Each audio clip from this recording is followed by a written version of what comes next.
Sean Weber is a cannabis grower in Northern California who's been making big changes to his business to guarantee he doesn't fail the new tests.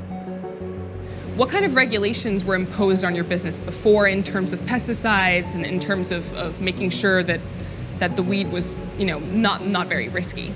There were no regulations. None whatsoever.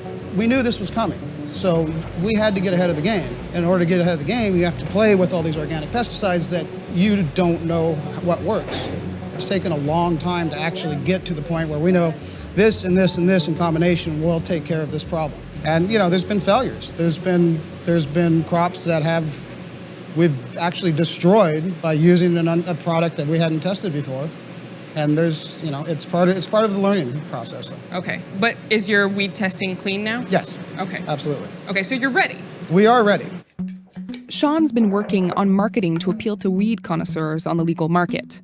But he says overnight regulation has brought an avalanche of other rules that are pushing small farms out of the industry or onto the black market. Those growers didn't support legalization. I believe most of Humboldt County voted against it. And is it just not wanting to deal with the bureaucracy and the new regulations? I think some of it is the culture. There's definitely an outlaw culture. I think a lot of it is that it wasn't that well thought through. So you think a lot of people are going to be put out of business because of these new regulations? Absolutely. Anything large scale is either going to get well funded and survive or go black market, I think. It's mostly your mom and pops. When Sean says mom and pops, he's talking about his actual mom. She's been raising organic 12-foot weed plants on a mountainside for years. But now she's going out of business. So this is your mother's farm? Yes, this is her farm. This is her way of doing things. This is her organics. I stay out of the way. And what I do every day is juice the leaves. Really? Yeah. So what does that mean exactly? What does that entail? She picks them, puts them in a juicer, juices them, and drinks it. Wow. And it is so potent. And you do that every day? Yeah. Man, that must be why you're so healthy. Why are you shutting down your operation? I'm going to wait for the helicopter. That used to be the enemy. Right.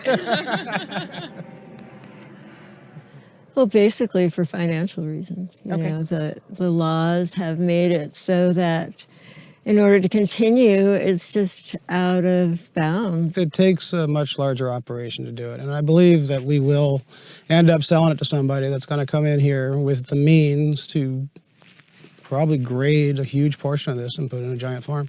There's a lot of things that you would be doing ordinarily at this moment Right. that you're just not doing. I would have a lot of winter vegetables here. I would have all this, like I said, with green manure on it. I'm just kind of in shock, actually. Because it kind of sounds like the whole idea is to try and make sure that people can enjoy cannabis without having to worry about all the risks that comes with harmful pesticides. Do you agree with that? Well, sure. I mean, for people like me, I call it organic, and it is organic. Viv won't be participating in California's new legal market, but she certainly isn't giving up weed altogether. It's not over because we can still grow 6 plants per property. Right. So You can still for your own purposes, so she'll have 6 plants at my house, and they'll be 25 feet tall if I know her.